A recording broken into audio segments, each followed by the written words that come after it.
Released earlier this year on Nintendo Switch, Travis Strikes Again is a lower budget No More Heroes spin-off. PC and PS4 owners can check out this quirky title with the newly released Complete Edition that bundles the game together with all the DLC in a single package.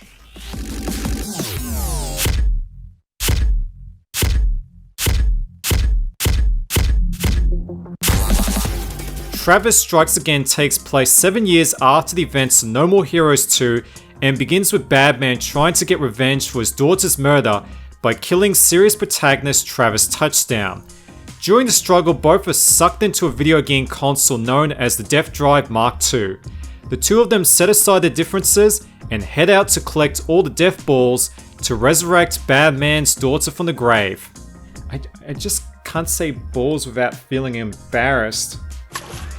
Time to play ball. Grasshopper's Suda51 enjoys a reputation for crafting eccentric tales, and Travis Strikes Again is no exception.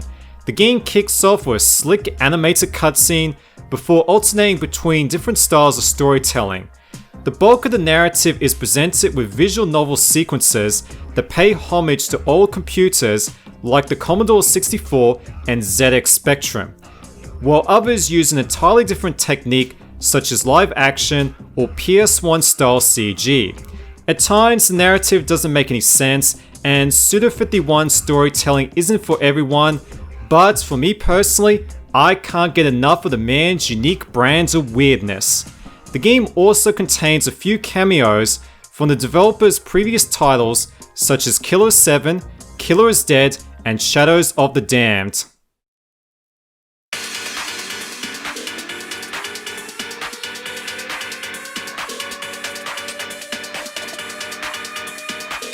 The gameplay takes the form of a hack and slash game with support for local 2-player co-op.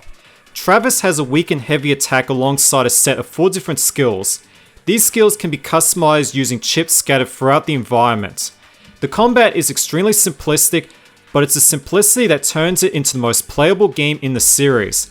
I was never a big fan of the gameplay in the previous entries because of their camera issues and inconsistent frame rates.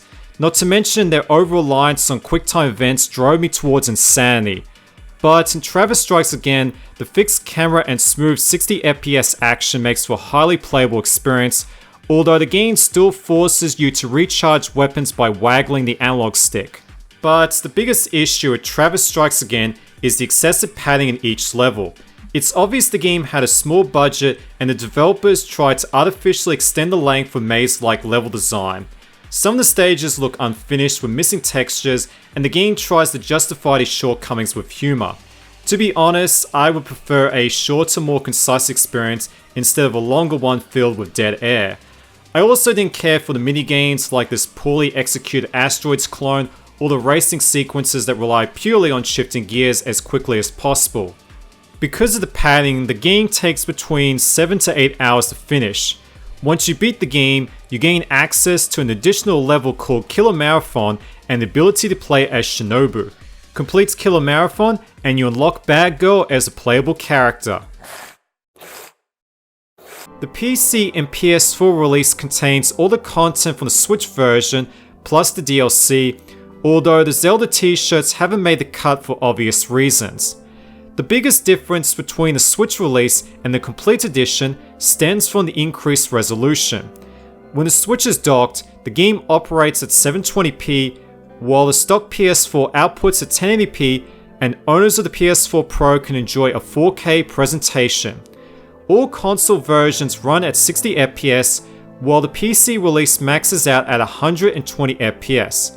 Ooh, I almost forgot to mention the amazing music that you can hear in the background of this review.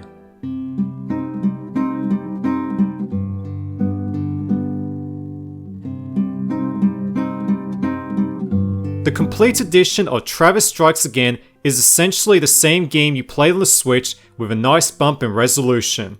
A part of me loves this game because it's the most playable game in the series and I can't get enough of Suda51's trademark humor. But the excessive padding and low budget roots of the game can take the wind out of its sails.